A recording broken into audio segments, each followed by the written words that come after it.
These are pretty good panels. They came with a charge controller. This charge controller here is pretty good. Just keep this bag over it so it doesn't get any moisture in it.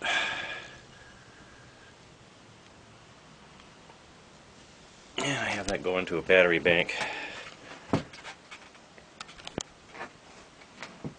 AGM batteries, 35 amp hour. These are the same batteries they use on the those little scooters, electric hover-rounds, and the shopping cart, electric shopping carts. AGM batteries, sealed. I got a copper rod threaded through them.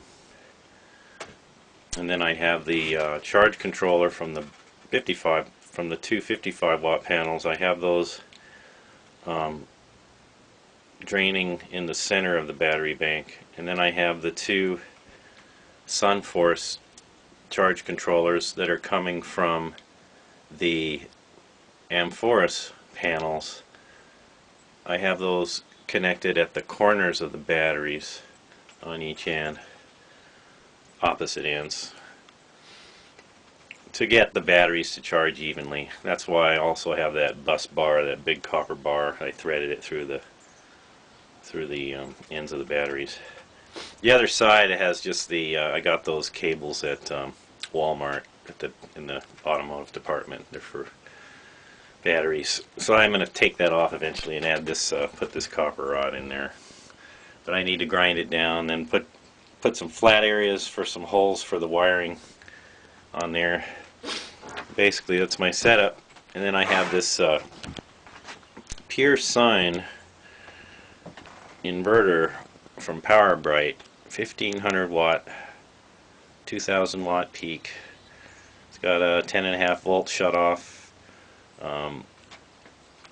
Does pretty good. It does 60 hertz, and it does. I keep my kilowatt meter plugged into there. It lets me know how much power I'm using. Right now, I'm running the computer in the house that I have on this power strip here, going to an extension cord into the house through the window. And this has sort of been an experiment. It hasn't been. I'm not really seriously trying to run my whole house off the grid. It was just a study to see, you know, first I started out with one battery, and then I bought another battery, and then I bought another battery, and then I bought a bigger inverter, then I used some wiring I had around to wire it up. I took that out of a power strip right there to isolate the positive and negative sides away from the battery so I could plug things in off there. And basically a voltmeter, which has helped me. I continuously monitors the voltage of the batteries. I got this at Alt Energy Store.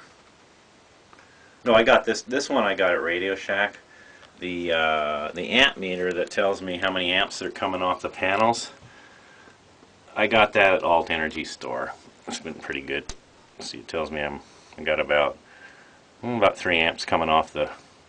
This is combined with the 4 and the 3 panels are combined and go into this charge controller here. This will go up to 7 amps. And then the other 4 panels, they're newer ones, the Sunforce, I got them coming into this charge controller here off the panels. And they're wired into the corners of the batteries. And there, down here. It's just baby steps, you know. I'm learning as I go and spending money, you know. But I figured, yeah, you know, I'll spend money and eventually I'll have enough, figure out enough ways to put the batteries together and have a decent enough setup to where I can run really big things. Right now I can run this chainsaw, which is pretty cool. I can run this, and I can run this this power saw here. And I can run this saw here, which bogs down a lot because it's drawing 14 amps. Run computers, and it's pretty cool. Thanks for watching.